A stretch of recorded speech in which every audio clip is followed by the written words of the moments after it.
जय माता दी दोस्तों। आज मैं लेकर आई हूँ उत्पन्ना एकादशी का इस साल पूजा विधि सब कुछ आपके साथ यहाँ पे मैं शेयर करने वाली हूँ।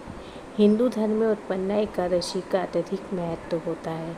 हर साल मार्गशीर्ष माह के कृष्ण पक्ष की जो दशमी तिथि होती है उसके अगले दिन उत्पन्ना एकादशी मनाई जाती है। इस शुभ अवसर पे भगवान विष्णु माँ लक्ष्मी की पूजा की जाती है।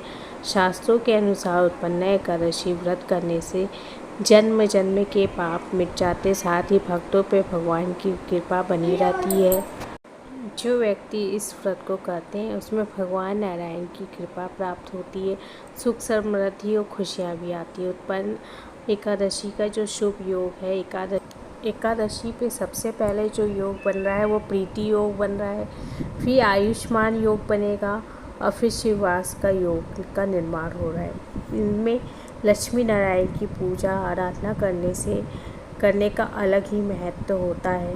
भक्तों की सभी मनोकामनाएं भगवान पूरी करते हैं। घर परिवार में सुख समृद्धि और खुशियाँ भी आती हैं।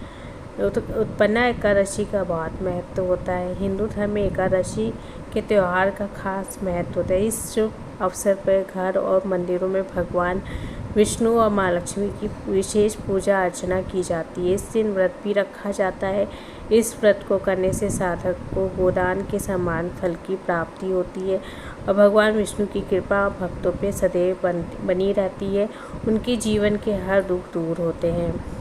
उत्पन्ना एकादशी के दिन सुबह जल्दी उठ के स्नान वगैरह करके भगवान विष्णु की फ़ोटो के सामने संकल्प ले ले और फिर पूजा में घी का दीपक जलाए, तुलसी की पूजा करें और पीले रंग की मिठाई चढ़ाए, केसर वाली खीर का भोग लगाए और मंत्रों का जाप करें। इसी भजन कीर्तन करें और दक्षिणावर्ती शंख में गंगा जल से श्री हरि का अभिषेक करें। अभिषेक के दौरान पीताम्बरी वस्त्र ही धारण करें। ओम नमो भगवते वासुदेवाय नमः का जाप करें। उत्पन्ना एकादशी केवल व्रत रखने या पूजा विधि का दिन नहीं है, बल्कि यह भगवान विष्णु माँ लक्ष्मी के प्रति अपनी भक्ति और आस्था जताने का खास मौका माना जाता है। इस दिन की गई पूजा और व्रत न केवल हमारे जीवन को बेहतर बनाते हैं, बल्कि आत्मा को भी शुद्ध करते हैं। अगर आप अपने जीवन में सुख समृद्धि और शांति चाहते हैं तो इस उत्पन्ना एकादशी पर भगवान विष्णु की आराधना को जरूर करें। उत्पन्ना एकादशी का व्रत मंगलवार 26 नवंबर 2024 को रखा जाएगा और 27 नवंबर को इसका पारण किया जाएगा। पारण का जो समय है वो दोपहर में 1:20 से लेकर 3:40 तक और जो उत्पन्ना एकादशी की तिथि जो आरंभ हो रही है वो 26 नवंबर 2024 को दोपहर 1:01 से शुरू हो रही है, जो 27 नवंबर 2024 को 3:47 पे समाप्त हो रही है। तो आपको शुभ मुहूर्त बताया। अब यहाँ पे बात कर लेते हैं कथा। उत्पन्ना एकादशी व्रत कथा। उत्पन्ना एकादशी की पौराणिक कथा माँ एकादशी के जन्म के साथ ही इस बात से संबंधित है। उन्होंने भगवान विष्णु को एक राक्षस से कैसे बचाया।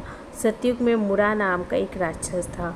उसने भगवान इंद्र और उनके रत्नों को हरा के स्वर्ग पर विजय प्राप्त की। फिर सभी देवगण मदद के लिए भगवान शिव के पास गए। भगवान शिव ने उन्हें भगवान विष्णु के पास जाने और उनकी मदद लेने का सुझाव दिया। देवताओं से सारी बातें सुनने के बाद भगवान विष्णु ने मुरासुर के काले शासन को समाप्त करने का फैसला किया। फिर भगवान विष्णु और मुरासुर के बीच युद्ध हुआ। यह युद्ध 10 साल तक चला। अन्य सभी राक्षस मारे गए, केवल मुरासुर ही जीवित था। युद्ध के मैदान में मुरासुर को ना मारा जा सकता था, ना ही पराजित किया जा सकता था। युद्ध से थक कर भगवान विष्णु बद्री का आश्रम गए। हेमवती नामक गुफा में उन्होंने विश्राम किया और योग निद्रा में सो गए। जब दैत्य हेमवती के पास पहुंचा और तो उसने विष्णु पे आक्रमण किया। उस समय भगवान विष्णु के शरीर से सकारात्मक आभा वाली एक शुभ महिला का जन्म हुआ, जिसने मुरासुर को लड़ाई के लिए चुनौती दी और अंत में उसे मार डाला। जब भगवान विष्णु अपने ध्यान से जागे और मुरासुर के मृत्यु को देख के उन्हें सुखद आश्चर्य हुआ। इससे प्रसन्न होकर भगवान विष्णु ने उन्हें आशीर्वाद दिया और उन्हें उत्पन्ना एकादशी के नाम देते हुए कहा लोग उनकी पूजा करेंगे तो उनके मतलब सभी पापों से मुक्ति मिल जाएगी। और एकादशी व्रत करना चाहता है उसे उत्पन्ना एकादशी के व्रत से शुरुआत करनी चाहिए। इस दिन भगवान विष्णु ने माँ एकादशी की सहायता से मुरासुर को पराजित किया था। इस एकादशी को भगवान विष्णु से संबंधित में परिभाषित किया गया है। माँ एकादशी और भगवान विष्णु की पूजा और व्रत करने की परंपरा एक ही दिन की जाती है। इस एकादशी के अनुष्ठान का पालन करने से आपके जीवन के अतीत और वर्तमान दोनों के सभी पाप धुल जाते और आप मोक्ष के प्राप्त करते हैं। यदि कोई व्रत रखता है तो व्रती सभी त्रिदेवों का व्रत के समान फल प्राप्त होता है। दोस्तों ये थी उत्पन्ना एकादशी के बारे में। वीडियो पसंद आए तो लाइक शेयर सब्सक्राइब कर लीजिएगा। मिलते हैं नेक्स्ट वीडियो में। धन्यवाद।